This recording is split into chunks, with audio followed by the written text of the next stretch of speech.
ताज़ा तरीन अपलोड्स की नोटिफिकेशन हासिल करने के लिए हमारे चैनल को सब्सक्राइब करें और साथ में दिए गए घंटी के निशान को दबाना ना भूलें। भगवान, आप अहिल्या जी का संताप और महादेव जी का चाप हरने वाले हैं। आपको नमस्कार है। 10,000 हाथियों का बल रखने वाली ताड़का के शरीर का अंत करने वाले आपको नमस्कार है। पत्थर के समान कठोर और चौड़ी बाली की छाती छेदन करने वाले आपको नमस्कार है। आप मायामय मृग का नाश करने वाले तथा अज्ञान हर लेने वाले हैं। आपको नमस्कार है। दशरथ जी के दुख रूपी समुद्र को शोष लेने के लिए आप मूर्तिमान अगस्त्य हैं। आपको नमस्कार है। अनंत उत्ताल तरंगों से उद्वेलित समुद्र का भी दर्प दलन करने वाले आपको नमस्कार है। मिथिलेश नंदनी माता सीता के हृदय कमल को विकसित करने वाले सूर्य रूप आप लोक साक्षी श्री हरि को नमस्कार है। हरे, आप राजाओं के भी राजा और जानकी जी के प्राण वल्लभ हैं। आपको नमस्कार है। आप ही योगियों के मन में रमने वाले राम हैं। राम होते हुए चंद्रमा के समान आनंद प्रदान करने के कारण रामचंद्र हैं। सबसे श्रेष्ठ और सुख स्वरूप हैं। आप विश्वामित्र जी के प्रिय हैं। खर नामक राक्षस का हृदय विदीर्ण करने वाले हैं। आपको नमस्कार है। भक्तों को अभय देने वाले देव देवेश्वर प्रसन्न होइए। करुणा सिंधु श्री रामचंद्र आपको नमस्कार है। मेरी रक्षा कीजिए। वेदवाणी के भी अगोचर राघवेंद्र मेरी रक्षा कीजिए। श्री राम, कृपा करके मुझे उबारिए। मैं आपकी शरण में आया हूँ। रघुवीर, मेरे महान मोह को इस समय दूर कीजिए। रघुनंदन, स्नान, आचमन, भोजन, जागृत, स्वपन, सुषुप्ति आदि सभी क्रियाओं और सभी अवस्थाओं में आप मेरी रक्षा कीजिए। तीनों लोकों में कौन ऐसा पुरुष है जो आपकी महिमा का वर्णन या स्तवन करने में समर्थ हो सकता है। रघुकुल को आनंदित करने वाले श्री राम आप ही अपनी महिमा को जानते हैं। करुणा मूर्ति श्री रघुनाथ जी की इस प्रकार स्तुति करने के अनंतर अंजना नंदन भक्ति पूर्ण हृदय से जग जननी श्री माँ जानकी जी की स्तुति करते हुए कहने लगे, जनक नंदनी, मैं आपको नमस्कार करता हूँ। आप सब पापों का नाश तथा दारिद्र्य का संहार करने वाली हैं। भक्तों को अभिष्ट वस्तु देने वाली भी आप ही हैं। राघवेंद्र श्री राम को आनंद प्रदान करने वाली विदेह राज जनक की लाडली श्री किशोरी जी को मैं प्रणाम करता हूँ। आप पृथ्वी की कन्या और विद्या स्वरूप हैं। कल्याणमयी प्रकृति भी आप ही हैं। रावण का संहार तथा भक्तों के अभिष्ट का दान करने वाली माता सरस्वती रूपा माँ भगवती सीता को मैं नमस्कार करता हूँ। पतिव्रताओं में अग्रगण्य आप श्री जनक दुलारी को मैं प्रणाम करता हूँ। आप सब पर अनुग्रह करने वाली समृद्धि, पाप रहित और श्री विष्णु प्रिया लक्ष्मी हैं। आप ही आत्मविद्या, वेदत्रयी तथा पार्वती स्वरूपा हैं। आपको मैं नमस्कार करता हूँ। आप ही क्षीर सागर की कन्या और चंद्रमा की भगिनी कल्याणमयी महालक्ष्मी हैं, जो भक्तों पर कृपा प्रसाद का अनुग्रह करने के लिए सदा उत्सुक रहती हैं। आप सर्वांग सुंदरी माँ सीता को मैं प्रणाम करता हूँ।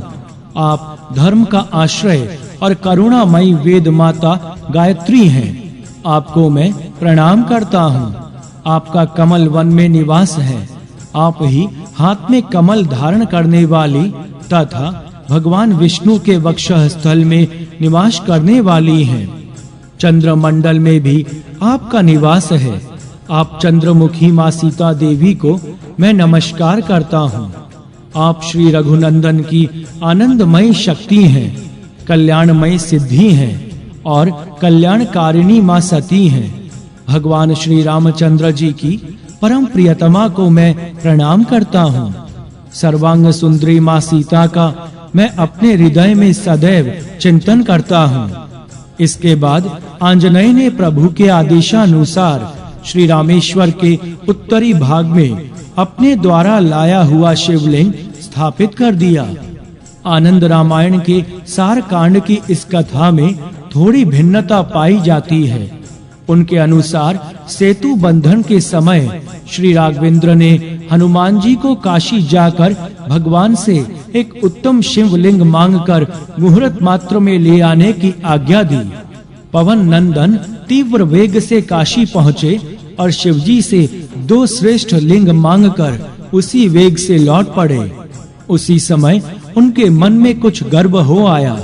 सर्वांतर अंतर्यामी भक्त वत्सल प्रभु ने मुहूर्त बीतते देखकर बालू का शिवलिंग बनाकर सेतु के इस छोर पर स्थापित कर दिया। बालू के शिवलिंग की स्थापना का समाचार पवन कुमार को मार्ग में ही मिल गया। इस कारण उन्होंने प्रभु के समीप आते ही क्रोध से पृथ्वी पर अपना पैर पटका। इससे उनके दोनों पैर धरती में धंस गए। अत्यंत क्षुब्ध होकर उन्होंने प्रभु से कहा, प्रभु, आपने काशी से भगवान शिव से एक उत्तम शिवलिंग ले आने के लिए मुझे भेजा था। क्या यह आपको स्मरण नहीं था? आपने व्यर्थ ही मेरा उपहास किया है। अब मैं इन दोनों शिवलिंगों का क्या करूं?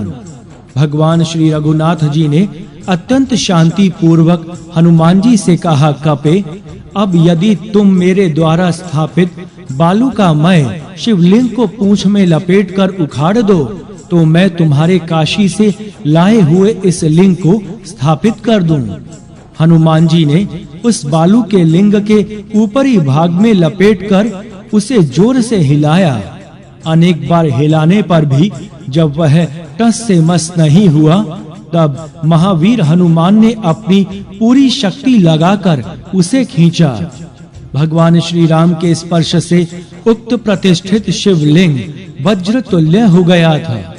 महावीर की अमित शक्ति से वह बालू का लिंग तो टस से मस नहीं हो सका, किंतु हनुमान जी की पूंछ टूट गई और वे दूर पृथ्वी पर मुख के बल गिरकर मूर्छित हो गए। यह दृश्य देखकर उपस्थित समस्त वानर भालू हंस पड़े।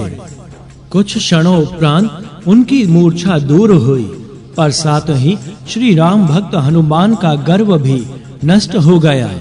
उन्होंने अत्यंत विनय पूर्वक प्रभु की स्तुति करते हुए कहा, कृपा सिंधु श्री राम, मेरे द्वारा जो अपराध हुआ हो उसे आप क्षमा करें। दयामय श्री रामचंद्र जी ने पवन नंदन जी से कहा, हनुमान, तुम मेरे द्वारा स्थापित रामेश्वर शिवलिंग से उत्तर की ओर इस विश्वनाथ नामक लिंग को स्थापित कर दो। फिर भगवान श्री राम ने कहा, हनुमान जी के द्वारा स्थापित विश्वनाथ नामक उत्तम लिंग की पूजा किए बिना जो मनुष्य सेतु बंध रामेश्वर की पूजा करेंगे, उनकी पूजा व्यर्थ हो जाएगी। इसके अनंतर प्रभु ने पवन कुमार से आगे कहा, मेरे लिए लाया हुआ विश्वनाथ शिवलिंग यहीं चुपचाप पड़ा रहने दो। यह लिंग दीर्घ काल तक पृथ्वी पर अपूजित ही रहेगा। भविष्य में मैं स्वयं इसकी स्थापना करूंगा। तुम्हारी पूंछ यहीं छिन्न हुई है, अतएव तुम यहीं धरती पर छिन्न पूंछ तथा गुप्त पाद होकर अपने गर्व का स्मरण करते रहना। फिर दया मूर्ति श्री रघुनाथ ने अपने कर कमलों से हनुमान जी की पूंछ का स्पर्श करके उसे पूर्ववत सुदृढ़ एवं सुंदर बना दिया। हनुमान जी ने प्रभु की लीला से शिक्षा ग्रहण की। अब सर्वथा गर्व रहित हनुमान जी की प्रसन्नता की सीमा न रही। उन्होंने सीतापति श्री राम के आदेशानुसार श्री रामेश्वर लिंग से उत्तर में अपना विश्वनाथ लिंग स्थापित कर दिया। बोलिए सियावर रामचंद्र की जय, पवन सुत हनुमान की जय। जय सिया राम, जय जय सिया राम। माता का दूध। भगवान श्री राम अपने प्राण प्रिय भाई भरत जी से मिलने के लिए अधीर हो रहे थे। इस कारण विभीषण जी ने रत्न आदि उपहारों के साथ उनकी सेवा में कुबेर का इच्छा अनुसार चलने वाला दिव्य एवं उत्तम पुष्पक विमान उपस्थित कर दिया। उक्त सूर्य तुल्य तेजस्वी विमान पर श्री रघुनाथ जी की आज्ञा से विभीषण जी, हनुमान जी एवं समस्त वानर भालुओं के साथ सुग्रीव जी और युवराज अंगद जी भी चढ़ गए। फिर भगवान श्री राम की प्रेरणा से वह पुष्पक विमान आकाश मार्ग से तीव्र गति से उड़ चला। भगवान श्री राम अपनी प्राण प्रिया को त्रिकूट पर्वत पर बसी विशाल लंका, मेघनाद, कुंभकर्ण एवं रावण आदि के वध स्थल, सेतु बंध, शिव स्थापना आदि को दिखाते तथा अपनी लीला का विवरण सुनाते जा रहे थे कि वह अद्भुत विमान किष्किंधा के ऊपर जा पहुंचा। श्री रघुनाथ जी ने उसे वहां उतरने की आज्ञा दी। विमान के किष्किंधा में उतरते ही वानर राज सुग्रीव की आज्ञा से उनकी पत्नी तारा आदि सुंदरी स्त्रियां माता विदही के समीप पहुंच गई। माता सीता की इच्छा अनुसार सुग्रीव जी की रानियां भी प्रभु के राज्याभिषेक का उत्सव देखने चली। उस समय पवन नंदन हाथ जोड़कर टकटकी लगाए प्रभु के मुखारविंद की ओर ऐसे देख रहे थे जैसे वे कुछ कहना चाहते हों। भक्त वत्सल प्रभु ने उनकी ओर देखते ही तुरंत पूछा।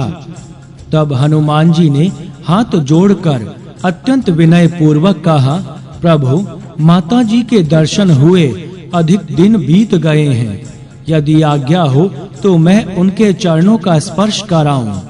श्री रघुनाथ जी ने हर्षोल्लास पूर्वक हंसते हुए कहा, और हम लोग माता जी के दर्शन से वंचित रहेंगे क्या? प्रभु की आज्ञा से विमान जब अयोध्या पथ से हटकर कांचनगिरी के लिए उड़ चला, वहां पर विमान के उतरते ही हनुमान जी के साथ स्वयं जग जननी माता जानकी और परम प्रभु श्री राम सबके साथ उतर पड़े। हनुमान जी के साथ निखिल भुवनपति जगधात्री माता सीता के सहित सौमित्र तथा वानर भालुओं का विशाल समुदाय और वानर पत्नियों के साथ विभीषण की पत्नियां हनुमान जी की जननी अंजना के दर्शनार्थ चली।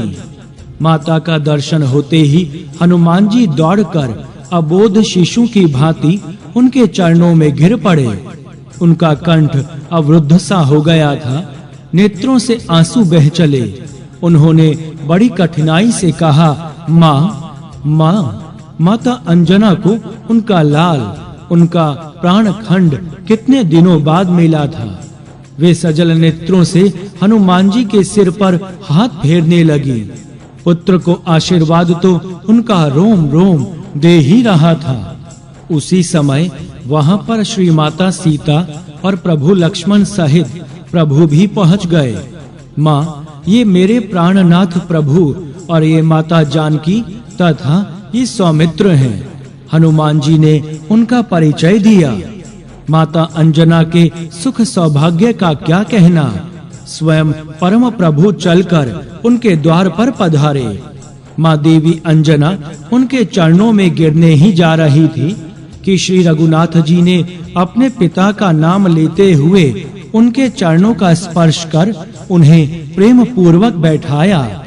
माँ भगवती सीता और लक्ष्मण जी ने भी उन्हें प्रणाम किया। तदंतर सुग्रीव जी, युवराज जी, अंगद जी, राक्षस राज विभीषण जी, असंख्य वानर भालू, सुग्रीव एवं विभीषण जी की पत्नियां सभी ने एक साथ पृथ्वी पर मस्तक रखकर हनुमान जी की माता अंजना को अत्यंत भक्ति पूर्वक प्रणाम किया। माता अंजना अपने भाग्य पर गर्व कर रही थी। निखिल सृष्टि के स्वामी एवं उद्भव स्थिति संहार कारिणी माँ जगदम्बा को मेरा लाल हनुमान मेरे द्वार ले आया। उन्होंने मुझे सम्मान दिया। यह सौभाग्य देवताओं एवं तपस्वी महर्षियों को भी कहाँ प्राप्त होता है। उन्होंने बड़े ही प्यार से प्रभु को, उनके मुखारविंद को, उनके कर कमलों को, एवं अरुण कमल तुल्य लाल लाल चरणों को सहलाया। माता जानकी को हृदय से लगाया और सबकी ओर देखती हुई माता अंजना ने कहा, मैं जननी हूँ, मैं ही यथार्थ पुत्रवती हूँ। मेरे पुत्र हनुमान ने भगवान के चरणों में अपना सर्वस्व समर्पित कर दिया है और उन्हीं के कारण जगदाधार स्वामी ने स्वयं मेरे यहाँ पधार कर मुझे अपना दुर्लभतम दर्शन प्रदान करने की कृपा की है। उन्होंने भी मुझे माँ कहा है। अब मैं केवल अपने हनुमान की ही नहीं, इन परम प्रभु श्री राम की, बेटी सीता की, पुत्र लखन लाल की और असंख्य परम पराक्रमी तेजस्वी वानर भालुओं की माता हूँ। फिर उन्होंने हनुमान जी से कहा, पुत्र, कहते हैं पुत्र माता से कभी ऊष्ण नहीं हो पाता, किंतु तू मुझसे ऊष्ण हो गया। तूने अपना जीवन और जन्म तो सफल कर ही लिया, तेरे कारण मेरे भाग्य पर बड़े से बड़े सुर मुनि पुंगवों को भी ईर्ष्या हो सकती है। हनुमान जी ने माता अंजना के चरण दबाते हुए कहा, माता, इन करुणा मूर्ति माता सीता को दशानन हर कर ले गया था। इन करुणा निधान की आज्ञा एवं इन्हीं की कृपा शक्ति से मैंने समुद्र पार जाकर लंका में माता सीता जी का पता लगाया। फिर प्रभु ने समुद्र पर पुल बंधवाया और लंका में राक्षसों के साथ भयानक संग्राम किया। मेघनाथ, कुंभकर्ण और रावण जैसे प्रख्यात दुर्जय वीरों को प्रभु ने वध किया और फिर विभीषण जी को लंका के राज्य पद पर अभिषिक्त कर माता जानकी के साथ अयोध्या पधार रहे हैं। हनुमान जी के वचन सुनते ही माता अंजना ने कुपित होकर उन्हें अपनी गोद से ढकेल दिया। उनके नेत्र लाल हो गए। उन्होंने क्रोध पूर्वक कहा, तूने व्यर्थ ही मेरी कोख से जन्म लिया, मैंने तुझे व्यर्थ ही अपना दुग्ध पिलाया। परम प्रभु श्री रघुनाथ जी के साथ विदेह नंदनी सौमित्र, समस्त वानर भालु विभीषण, वानर राज सुग्रीव एवं विभीषण की पत्नियां तथा स्वयं पवन नंदन चकित थे कि अभी अभी माता जी को क्या हो गया, ये सहसा क्रुद्ध क्यों हो गई। हनुमान जी हाथ जोड़कर चुपचाप माता की ओर टकटकी लगाए देख ही रहे थे और माता अंजना देवी उन्हें डांटती हुई कह रही थी, तुझे और तेरे बल तथा तेरे पराक्रम को धिक्कार है। क्या तुझ में इतनी शक्ति नहीं थी कि तू लंका में प्रवेश करने पर त्रिकूट पर्वत को उखाड़कर समूची लंका डुबो देता? तो दुष्ट दशानन को उसके सैनिकों सहित नहीं मार सकता था, और यदि तू उन्हें मारने में समर्थ नहीं था तो उनसे युद्ध करता हुआ स्वयं मर जाता। किंतु तेरे जीवित रहते परम प्रभु को सेतु बंधन एवं राक्षसों से युद्ध करने का कष्ट उठाना पड़ा। तूने मेरे दुग्ध को लज्जित कर दिया हनुमान, धिक्कार है तुझे।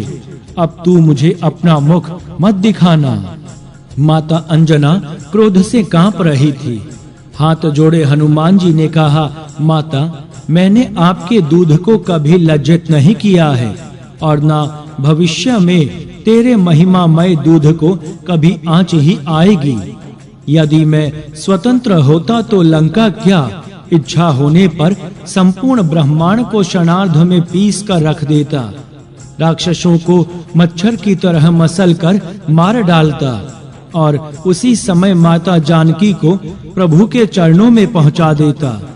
किंतु जग जननी माता जानकी जी का पता लगाने के लिए समुद्र पार जाते समय मेरे नायक जाम्बवंत जी ने मुझे आदेश दिया था कि तुम केवल माता सीता को देखकर उनका कुशल समाचार लेकर लौट आना। हनुमान जी ने महामतिमान जाम्बवंत जी की ओर देखकर कहा, माते, तुम इनसे पूछ लो। मैं यदि इनकी आज्ञा का उल्लंघन कर देता तो स्वामी की परम पवित्र लीला एवं कीर्ति में व्यवधान पड़ता। मैं तो अपने प्रभु की सेवा के लिए केवल उनकी आज्ञा का पालन करना ही अपना प्रमुख कर्तव्य मानता हूँ। बोलिए सियावर रामचंद्र की जय, पवन सुत हनुमान की जय। जय सिया राम, जय जय सिया राम। जामवान जी ने हाथ जोड़कर विनय पूर्वक कहा, माताजी, हनुमान जी सत्य कह रहे हैं। आपके दुग्ध के प्रताप से इनके लिए कुछ भी असंभव नहीं है, किंतु ये मनमानी करते तो प्रभु के यश का विस्तार कैसे हो पाता। श्री रघुनाथ जी जामवान जी के वचन का अनुमोदन किया। तब माता अंजना का क्रोध निवारण हुआ। उन्होंने शांत होकर कहा, अरे पुत्र, यह सब मैं नहीं जानती थी। मुझे आश्चर्य हुआ कि मैंने जिस हनुमान को अपना दुग्ध पिलाकर पाला है, वह इतना कायर कैसे हो गया कि उसके रहते जगदाधार स्वामी को कष्ट उठाना पड़ा। माता अंजना के द्वारा बार-बार अपने दुग्ध की प्रशंसा में सौमित्र अतिशयोक्ति समझ रहे थे। माता अंजना ने उनके मुखारविंद को देखकर अनुमान लगा लिया कि लखनलाल को मेरी बातों पर संदेह हो रहा है। उन्होंने कहा, लखनलाल, आप समझ रहे हैं कि यह बुढ़िया बार-बार अपने दुग्ध का क्या गुणगान करती है, पर मेरा दुग्ध असाधारण है, आप स्वयं देख लीजिए। माता अंजना ने अपने स्तन को दबाकर दुग्ध की धार समीपस्थ पर्वत शिखर पर छोड़ी। फिर तो जैसे वज्रपात हो गया। भयानक शब्द के साथ वह पर्वत फटकर 2 भागों में विभक्त हो गया। माता अंजना की जय। समस्त वानर भालुओं ने चकित होकर गर्जना की। माता अंजना ने कहा, लखनलाल, मेरा यही दुग्ध हनुमान ने पिया है। मेरा दूध कभी व्यर्थ नहीं जा सकता। प्रसन्न मन श्री रघुनाथ जी हाथ जोड़कर माता अंजना से चलने की आज्ञा मांगने लगे। तब उन्होंने कहा, प्रभु, आपने दर्शन देकर मुझे तो सर्वस्व दे दिया है, फिर भी मेरी एक प्रार्थना है कि आप मेरे हनुमान को अपना बनाकर इसे सदा अपने चरणों की छत्र छाया में रखिएगा। हनुमान जी ने माता के चरणों पर सिर रखा तो उन्हें आशीर्वाद देते हुए उन्होंने कहा, पुत्र, तू सदा निष्कपट भाव से अत्यंत श्रद्धा भक्ति पूर्वक परम प्रभु श्री राम एवं जग जननी माँ जानकी जी की सेवा करते रहना। माता अंजना की जय। प्रभु के साथ सब लोग पुष्पक विमान पर आरूढ़ हुए और विमान तीव्रतम गति से अयोध्या के लिए उड़ चला। बोलिए सियावर रामचंद्र की जय, पवन सुत हनुमान की जय। जय सिया राम, जय जय सिया राम। सुखद संदेश। आकाश में तीव्रतम गति से उड़ता हुआ पुष्पक विमान तीर्थराज प्रयाग के ऊपर पहुंचा। माता भगवती सीता ने प्रभु की इच्छा अनुसार त्रिवेणी के पवित्र चरणों में प्रणाम किया। वहीं से अयोध्या जी के दर्शन करके तो श्री रघुनंदन भाव विभोर हो गए। तदंतर प्रभु के इच्छानुसार पुष्पक विमान त्रिवेणी के तट पर उतर पड़ा। वहां प्रभु ने जनक दुलारी माता सीता और लक्ष्मण जी तथा समस्त वानर भालुओं के साथ अत्यंत प्रसन्न होकर स्नान किया और ब्राह्मणों को पुष्कल प्रदान देकर उन्हें संतुष्ट कर दिया। तदंतर भक्त वत्सल प्रभु ने पवन नंदन को बुलाकर कहा, कपि श्रेष्ठ, तुम शीघ्र ही अयोध्या जाकर वहां का कुशल समाचार ले आओ। श्रृंगवेरपुर में वनवासी निषाद राज ग्रह से भी मिलकर उसे मेरे सकुशल लौटने का संवाद सुना देना। वन से मेरे कुशल पूर्वक लौटने के समाचार से उसे बड़ी प्रसन्नता होगी। वह मेरा मित्र है। उससे तुम्हें भाई भरत का समाचार भी मिल जाएगा। भाई भरत के पास जाकर उनके आरोग्य आदि का समाचार पूछकर विदेही और लक्ष्मण सहित मेरे कुशल पूर्वक लौटने का समाचार उन्हें सुना देना। उनके मुख मुद्रा और चेष्टाओं का भी ध्यान रखना। यदि किसी प्रकार उनके मन में राज्य सुख की तनिक भी कामना लक्षित हो तो वे निश्चिंतता पूर्वक भूमंडल का राज्य करें। ऐसी स्थिति में मैं कहीं अन्यत्र रहकर तपोमय जीवन व्यतीत करूंगा। प्रत्येक रीति से मुझे भरत का ही सुख अभिष्ट है। उनसे मिलकर तुम यथाशीघ्र लौट आओ। जय श्री राम। हनुमान जी ने प्रभु के चरणों में प्रणाम किया और ब्राह्मण का वेश धारण कर आकाश मार्ग से गरुड़ वेग से उड़ चले। निषाद राज को प्रभु का समाचार सुनाया तो उनके हर्ष की सीमा न रही। वे हर्षोल्लास पूर्वक श्री रघुनाथ जी के स्वागत की तैयारी में जुट गए और हनुमान जी अयोध्या के लिए चल पड़े।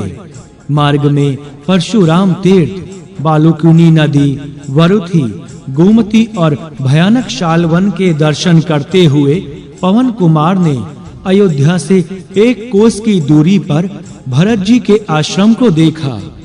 श्री भरत जी की अत्यंत करुण स्थिति थी। परम प्रभु श्री राम के वियोग में उन्होंने राज्य सुख को तिलांजलि दे दी। भगवान श्री राम अपनी प्रिया सीता जी और अनुज लक्ष्मण सहित अयोध्या त्याग कर वन में क्या गए। भरत जी का तन, मन, प्राण और सारा सुख उनके साथ चला गया। वनवासी श्री राम की भांति श्री राम चरण चंचरिक भरत जी अयोध्या से 1 कोस दूर नंदी ग्राम में एक पर्णशाला में निवास करते थे। वे शरीर पर भस्म रमाते तथा वल्कल और कृष्ण मर्ग चर्म धारण करते। उनकी जटाएं बढ़ गई थी। वे फल मूल का आहार करके प्रभु की चरण पादुकाओं की पूजा करते रहते और उन्हीं के सम्मुख बैठकर पृथ्वी का शासन करते। उनके पास मंत्री, पुरोहित और सेनापति भी योग युक्त होकर रहते और गेरुए वस्त्र पहनते थे। भगवान श्री राम के अनन्य प्रेमी भरत जी का अधिकांश समय अपने प्रभु अग्रज के स्मरण चिंतन में ही व्यतीत होता था। श्री सीताराम के वियोग में वे प्रायः रोते रहते। कठोर तपह पूर्ण जीवन व्यतीत करने से वियोगी भरत जी का शरीर अत्यधिक दुर्बल हो गया था। उन्होंने प्रभु के 14 वर्षों के अरण्यवास की अवधि को एक दिन गिनकर व्यतीत किया था। प्रभु के आने में अब केवल 1 दिन और शेष रह गया था। इस कारण भरत जी अत्यधिक अधीर हो गए थे। उनका एक पल जैसे वर्ष तुल्य हो गया था। उन्होंने अयोध्या से श्रृंगवेरपुर तक ऐसे अश्वारोहियों को नियत करवा दिया था जो गंगा तट पर प्रभु के पधारते ही तुरंत अवध में सूचना पहुंचा देते। इस कारण तनिक पता भी खटकता तो भरत जी उत्सुक होकर कान लगा देते, पर कहीं से प्रभु के पधारने की कोई सूचना नहीं प्राप्त हो रही थी। अतएव वे मन ही मन व्याकुल हो रहे थे। यद्यपि भरत जी की दाहिनी आंख बार-बार फड़क कर शुभ की सूचना दे रही थी, किंतु श्री सीताराम के लिए आतुर उनके दुख की सीमा नहीं थी। वे सोचते थे, अब तक मेरे प्राणाराध्य श्री राम के आगमन की सूचना क्यों नहीं आई? क्या प्रभु ने मेरी दुष्टता के कारण अयोध्या आने का विचार किया या त्याग तो नहीं दिया? सचमुच मैं बड़ा पापी हूँ जो मैंने प्रभु को कंटकाकीर्ण पथ से वनों पर्वतों में एकाकी चले जाने की स्वीकृति दे दी। निश्चय ही मैं पाषाण हृदयी हूँ, अन्यथा मेरे प्राण तो उसी समय चले जाते। भाई लक्ष्मण कितने भाग्यवान हैं जिन्होंने अपनी सहधर्मिणी, अपने माता-पिता और संपूर्ण राज्य सुख को ठोकर मारकर प्रभु के चरणों में अपना सर्वस्व समर्पित कर दिया। मेरे प्राणनाथ ने मेरा कपट एवं मेरी कुटिलता पहचान ली। इसी कारण वे मुझे साथ नहीं ले गए, पर वे तो अहेतुक करुणामय हैं। प्राणी मात्र के सहज सुहद वे दया निधान यदि मेरे कर्मों की ओर दृष्टिपात करेंगे, तब तो 100 करोड़ कल्पों तक भी मेरा उद्धार नहीं हो सकेगा।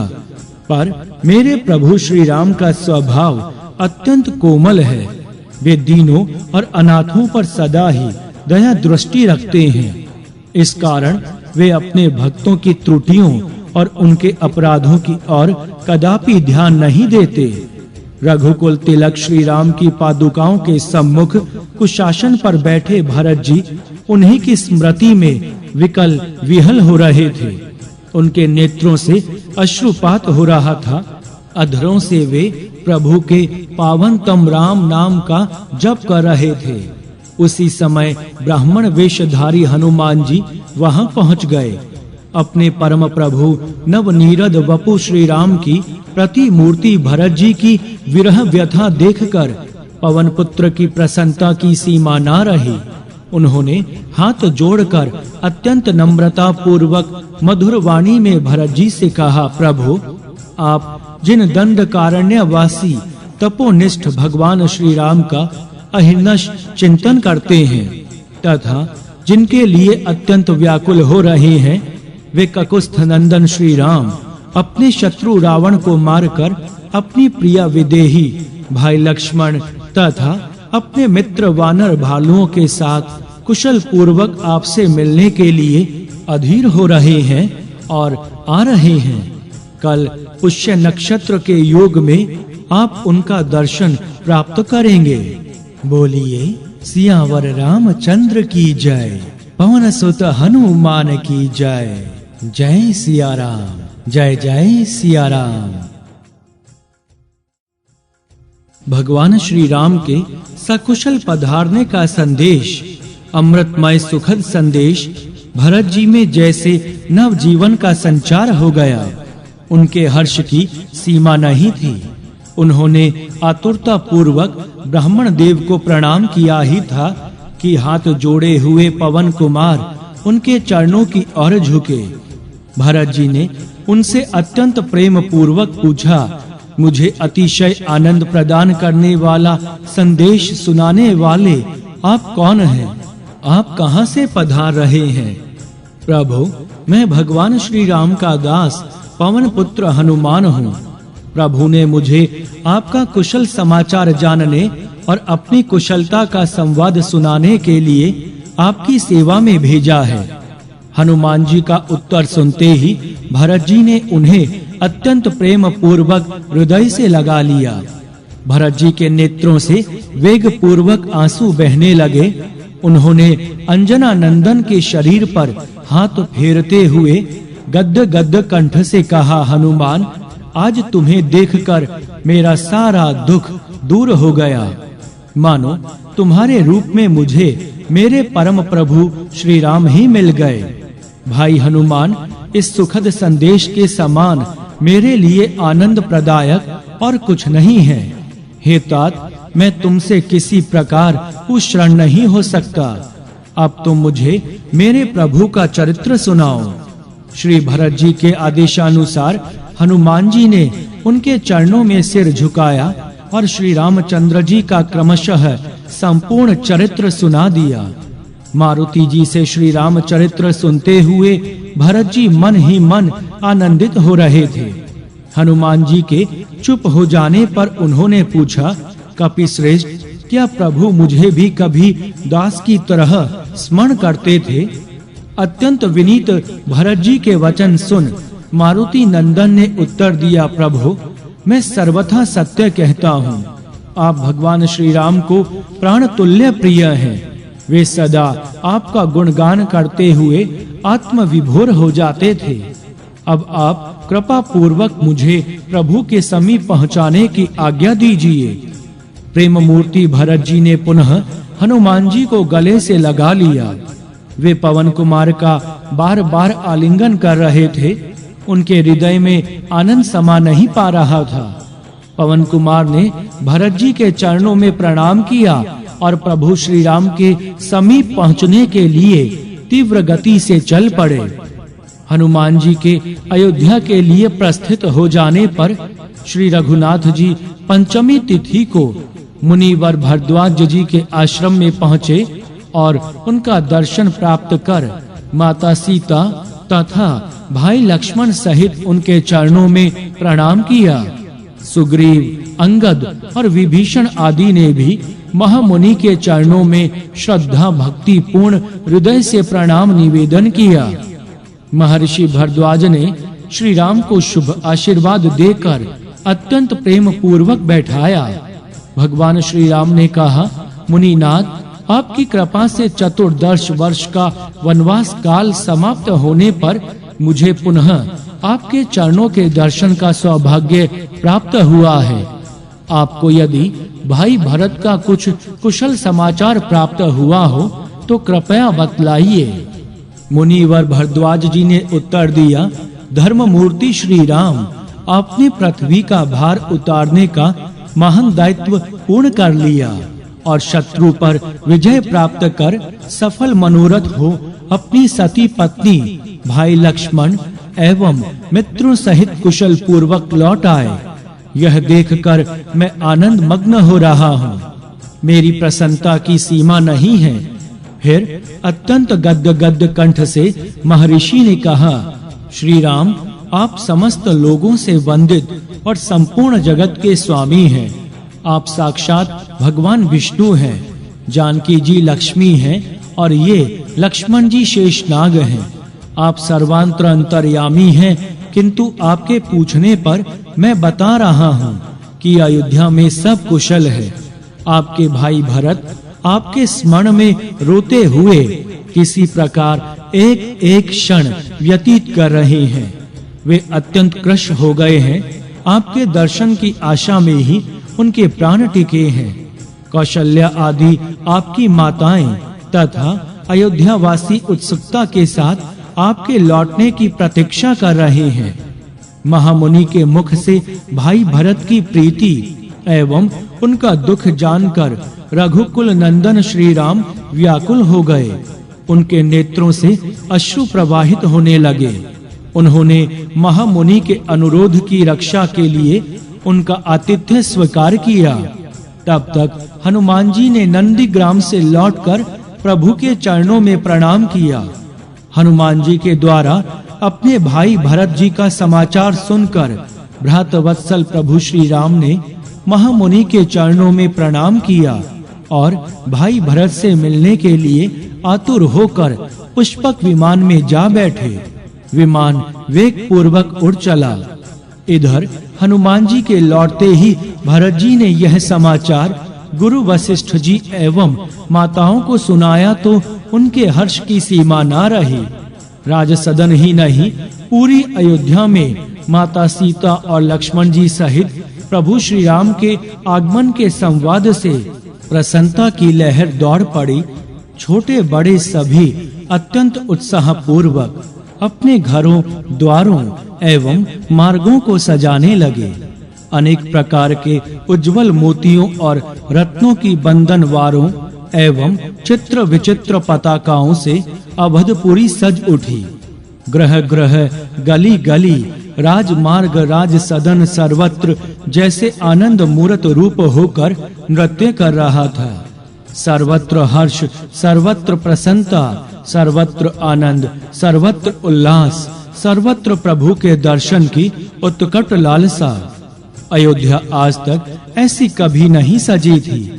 बालक, युवा, वृद्ध, स्त्री और पुरुष सभी नवीन एवं आकर्षक वस्त्राभरणों से सजे थे और सभी प्रभु के स्वागतार्थ, उनके दर्शनार्थ सबसे आगे पहुंच जाना चाहते थे। कहीं बालकों, कहीं युवकों, कहीं वृद्धों, स्त्री पुरुषों का समुदाय भगवान श्री राम के दर्शनार्थ मंगल गान करता हुआ चला जा रहा था। अयोध्या से प्रभु के स्वागतार्थ 1,00,000 घोड़े, 10 सहस्त्र हाथी और सुनहरी बागडोरों से विभूषित 10 सहस्त्र रथ आदि अनेक ऐश्वर्यमयी वस्तुओं के साथ लोग चले। प्रभु के दर्शन के लिए पालकी में माताएं, राजसदन की स्त्रियां और शत्रुघ्न के साथ भरत जी सिर पर प्रभु की पादुकाओं को रखकर पैदल ही चले। उस समय भरत जी के मन में हर्ष नहीं समा रहा था। रह रहकर उनके नेत्रों से प्रेम के आंसू झलक पड़ते थे। नगर के बाहर भरत जी के साथ शत्रुघ्न जी, महर्षि वशिष्ठ जी, माताएं, राजमहिलाएं और समस्त पुरवासी अत्यंत आतुरता से प्रभु के आगमन की प्रतीक्षा कर ही रहे थे कि उन्हें सहसा चंद्रमा के समान कांतिमान और सूर्य के समान तेजस्वी पुष्पक विमान दिखाई दिया। भगवान श्री राम की जय, जग जननी मां जानकी की जय, लखनलाल की जय से संपूर्ण वायुमंडल गूंज उठा और उसी समय मन की गति से चलने वाला विमान धरती पर उतर गया। माता सीता, लक्ष्मण एवं समस्त परिकरों के उतर जाने पर भगवान श्री राम ने पुष्पक को कुबेर के पास चले जाने की आज्ञा दी। भगवान श्री राम ने अपने सम्मुख वामदेव, वशिष्ठ जी आदि श्रेष्ठ मुनियों को देखा तो अपना धनुष बाण पृथ्वी पर रख दिया और लक्ष्मण सहित दौड़कर गुरु के चरण कमलों में अत्यंत आदर पूर्वक प्रणाम किया। वशिष्ठ जी ने श्री राम और लक्ष्मण जी को उठाकर अपने हृदय से लगा लिया और उन्हें अनेक प्रकार के आशीर्वाद देने लगे। इसके बाद धर्ममूर्ति श्री राम ने समस्त ब्राह्मणों को आदर पूर्वक प्रणाम कर उनका आशीर्वाद प्राप्त किया। भरत, शत्रुघ्न और माताओं सहित समस्त पुरवासी प्रभु की ओर अपलक दृष्टि से देख रहे थे। भरत जी ने अत्यंत प्रेम पूर्वक प्रभु श्री राम की पादुकाएं सिर से उतारकर उनके सम्मुख रखी और उनके चरण कमलों को पकड़ लिया। प्रीति परवश श्री रघुनाथ जी की भी बड़ी विचित्र स्थिति थी। भरत जी के प्रेम से उनके नेत्र सजल हो गए थे। श्री भगवान उन्हें बार-बार उठाने का प्रयत्न कर रहे थे, किंतु भरत जी प्रभु के जन्म जरा मृत्यु विरामदायी दुर्लभतम चरण कमलों से उठाने पर भी नहीं उठ रहे थे। भक्त वत्सल प्रभु श्री राम ने उन्हें बरबस उठाकर हृदय से लगा लिया। बोलिए सियावर रामचंद्र की जय, पवन सुत हनुमान की जय। जय सिया राम, जय जय सिया राम। नवनीरद वपु श्री राम एवं नव घनश्याम भरत जी दोनों जटाजूट धारी, दोनों तपस्वी, दोनों एक दूसरे के प्राणाधिक प्रिय, दीर्घ काल के बाद दोनों प्राण प्रिय भाइयों का मिलन। श्री राम भरत से उनका कुशल संवाद पूछ रहे हैं, पर प्रेमानंद में निमग्न होने के कारण भरत जी का कंठ अवरुद्ध हो गया। वे बोल नहीं पाते, उनकी स्थिति वे ही जानते हैं। बड़ी कठिनाई से भरत जी ने उत्तर दिया, प्रभु आपने मेरी रक्षा कर ली, आपका दर्शन प्राप्त हो गया, बस इससे सब आनंद मंगल है। भगवान ने प्रसन्न होकर शत्रुघ्न जी को हृदय से लगाया और भरत जी ने भाई लक्ष्मण को अपने वक्ष से सटा लिया। एक और वानर राज सुग्रीव और उनकी पत्नियां, युवराज अंगद, लंकेश विभीषण और उनकी पत्नियां, जामवान, मैंद, द्विद, नल और नील आदि वानर भालुओं का अपरिसीम समुदाय। दूसरी ओर कुल गुरु वशिष्ठ, माता कौशल्या, सुमित्रा और केकई तथा अन्य राज महिलाएं और उनके मध्य भगवान श्री राम और शत्रुघ्न, लक्ष्मण और भरत तथा सुमित्रा के पुत्र द्वय लक्ष्मण और शत्रुघ्न का परस्पर मिलन। उन चारों भाइयों का अद्भुत प्रेम एवं उनकी पाप ताप नाशक अलौकिक सौंदर्य राशि, उनके समीप हाथ जोड़े चकित एवं पुलकित अंजना नंदन। निश्चय ही वे अत्यंत भाग्यवान हैं जो अपने अंतर हृदय में यह मंगल मूल विधान परम सुखद सुंदरतम ध्यान धारण कर सके। बोलिए सियावर रामचंद्र की जय, पवन सुत हनुमान की जय। जय सिया राम, जय जय सिया राम। महिमा मय हनुमान, जग जननी माता जानकी और जग त्राता प्रभु श्री राम को अयोध्या के राज सिंहासन पर आसीन देखकर सर्वत्र हर्ष व्याप्त हो गया। अयोध्या में तो आनंद का पावन नर्तन हो रहा है। हर्षातिरेक से मेदिनी पुलकित हो गई और देवगण मुदित होकर स्वर्गीय सुमनों की वृष्टि करने लगे। धर्म विग्रह श्री राघवेंद्र ने मुनियों एवं ब्राह्मणों को पुष्कल दान आदि प्रत्येक रीति से प्रसन्न कर उनका आशीर्वाद प्राप्त किया। तदंतर उन्होंने अपने मित्र किष्किंधापति सुग्रीव को मणियों से युक्त सोने की एक दिव्य माला भेंट की, जो सूर्य की किरणों के समान प्रकाशित हो रही थी। फिर प्रभु श्री राम ने युवराज अंगद को नीलम से जटित 2 बाजूबंद भेंट किए, जो चंद्रमा की किरणों से विभूषित प्रतीत हो रहे थे। इसी प्रकार मैत्री धर्म का मर्म समझने वाले प्रभु श्री राम ने राक्षस राज विभीषण, परम बुद्धि वैभव संपन्न जाम्बवान, द्विद, मैंद, नल और नील आदि वानर भालुओं को मनोवांछा पूरक बहुमूल्य अलंकार एवं श्रेष्ठ रत्न आदि प्रदान किए। उस समय भगवान श्री राम ने महारानी सीता को अनेक सुंदर वस्त्राभूषण अर्पित किए। साथ ही उन्होंने चंद्र किरणों के तुल्य प्रकाशित उस परमोत्तम मुक्ताहार को उनके गले में डाल दिया, जिसे उन्हें वायु देवता ने अत्यंत आदर पूर्वक प्रदान किया था। माता सीता ने देखा कि प्रभु ने सबको बहुमूल्य उपहार अत्यंत प्रेम पूर्वक प्रदान किए, किंतु पवन कुमार को अब तक कुछ नहीं मिला और पवन कुमार निरंतर ही श्री सीताराम के चरणाविंद की ओर देख रहे थे। उन्हें त्रैलोक्य की संपूर्ण संपत्ति उन चरणों में समाई दिख रही थी। माता सीता ने प्रभु की ओर देखकर अंजना नंदन को कुछ भेंट देने का विचार किया। उन्होंने प्रभु प्रदत्त दुर्लभतम मुक्ताहार को अपने गले से निकालकर हाथों में ले लिया और प्रभु की ओर तथा समस्त वानरों की ओर देखने लगी। महारानी सीता की इच्छा का अनुमान कर प्रभु ने सौभाग्यशालिनी, तुम जिसे चाहो इसे दे दो, ऐसा माता सीता को कहा। अपने प्राणनाथ का आदेश प्राप्त होते ही माता सीता ने वह मुक्ताहार पवन पुत्र को दे दिया।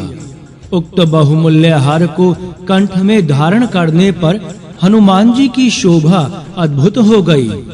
हनुमान जी की भक्ति से तो सभी प्रभावित थे और सभी स्वीकार करते थे कि तेज, घृति, यश, चतुरता, शक्ति, विनय, नीति, पुरुषार्थ, पराक्रम और उत्तम बुद्धि, ये 10 गुण इनमें सदा विद्यमान रहते हैं। अतएव इस बहुमूल्य हार के यथार्थ पात्र हनुमान जी ही थे। किंतु इस हार के देने के बाद श्री रघुनाथ जी ने एक नई लीला प्रारंभ कर दी, जिससे हनुमान जी की अद्भुत महिमा भी प्रकट हुई और उनकी अनन्य भक्ति के सम्मुख सबको नत होना पड़ा। जहां हनुमान जी के उस बहुमूल्य मुक्ताहार को प्राप्त करने के सौभाग्य की प्रशंसा हो रही थी, वहीं श्री हनुमान जी की मुखाकृति पर उसकी प्राप्ति के कारण हर्ष का कोई चिन्ह नहीं दिख रहा था। वे तो सोच रहे थे कि माता जानकी और प्रभु श्री राम मेरी अंजलि में अपने अनंत सुखदायक चरण कमल रख देंगे, किंतु यह मात्र प्रदत्त मुक्ताहार। हनुमान जी ने उस मुक्ताहार को गले से निकाल लिया और उसे उलट-पलट कर देखने लगे। कुछ देर तो वे हार को, उसके प्रकाश विकीर्णकारी एक-एक मुक्ता मणि को ध्यान पूर्वक देखते रहे, किंतु उसमें उनका अभिष्ट प्राप्त नहीं हुआ। उन्होंने सोचा संभवतः इसके भीतर मेरे अभिष्ट श्री सीताराम मिल जाएं। बस उन्होंने एक अनमोल रत्न को मुख में डालकर अपने वज्रतुल्य दांतों से तोड़ डाला, पर उसमें भी कुछ न था। वह तो निरा चमकता हुआ पत्थर ही था। हनुमान जी ने उसे फेंक दिया। यह सारा दृश्य देखकर सबका ध्यान पवन तनय की ओर आकृष्ट हो गया। भगवान श्री राम मन ही मन मुस्कुरा रहे थे और माता जानकी, भरत आदि भाई, राक्षस राज विभीषण, वानर राज सुग्रीव, युवराज अंगद, महाप्रबुद्ध जामवान, निषाद राज, समस्त वानर भालू एवं सभा सदगण यह दृश्य देखकर चकित हो रहे थे। हनुमान जी ने दूसरे रत्न को भी मुख में डालकर फोड़ लिया और उसे भी देखकर फेंक दिया। इस प्रकार वे अनमोल मुक्ता मणि और रत्नों को मुख में डाल डाल कर दांतों से फोड़ते जाते और उसे देख देख कर फेंक देते। सभासदों का धैर्य जाता रहा, पर कोई कुछ बोल ना पा रहा था। काना फूंसी होने लगी। आखिर हनुमान जी हैं तो बंदर ही ना। बंदर को बहुमूल्य हार देने का और क्या परिणाम होता। विभीषण जी ने तो पूछ ही लिया, हनुमान जी, इस हार के एक एक रत्न से विशाल साम्राज्य क्रय किए जा सकते हैं और आप इन्हें तोड़ फोड़ कर नष्ट कर दे रहे हैं। एक रत्न फोड़कर ध्यान पूर्वक देखते हुए हनुमान जी ने उत्तर दिया, लंकेश्वर, क्या करूं? मैंने देखा कि इस हार में मेरे प्रभु की भुवन पावनी मूर्ति है कि नहीं, किंतु इसमें उसे ना पाकर मैं इसके रत्नों को तोड़ फोड़ कर देख रहा हूँ कि संभवतः इनमें मेरे सर्वेश्वर की मूर्ति मिल जाए। पर अब तक तो एक रत्न में भी मेरे प्रभु की मूर्ति के दर्शन नहीं हुए, जिनमें मेरे स्वामी की त्रयताप निवारक मूर्ति नहीं, वे तो तोड़ने और फेंकने ही योग्य है। इनका उपयोग ही क्या विभीषण जी? महामूल्यवान रत्नों के नष्ट होने से राक्षस राज विभीषण ने कुछ क्षुब्ध होकर पूछा, यदि इन अनमोल रत्नों में प्रभु की झांकी नहीं मिल रही है, तो पहाड़ जैसी आपकी काया में प्रभु की झांकी होती है क्या? निश्चय, हनुमान जी ने दृढ़ विश्वास के साथ उत्तर दिया, मेरे प्राणनाथ प्रभु मेरे हृदय में भी विराजते हैं, और यदि वे वहां नहीं, तब तो इस शरीर का भी कोई उपयोग नहीं। मैं इसे अवश्य नष्ट कर दूंगा, आप स्वयं देख लीजिए। कहते हुए भगवान श्री राम के अनन्य चरुणानारागी पवन कुमार हनुमान जी ने दोनों हाथों को अपने वक्ष पर रखा और अपने तीक्ष्णतम नखों से उसे फाड़कर दो भागों में विभक्त कर दिया। आश्चर्य, अत्यंत आश्चर्य! विभीषण जी ने ही नहीं, माँ भगवती सीता सहित भगवान श्री राम एवं समस्त सभासदों ने प्रत्यक्ष देखा। सम्मुख राज सिंहासन पर विराजित श्री सीताराम की पावनतम मंजुल मूर्ति पवन पुत्र हनुमान के हृदय में भी विराज रही थी और उनके रोम रोम से राम नाम की ध्वनि हो रही थी। लंकेश्वर विभीषण उनके चरणों पर गिर पड़े। बोलिए, सियावर रामचंद्र की जय, पवन सुत हनुमान की जय। जय सिया राम, जय जय सिया राम।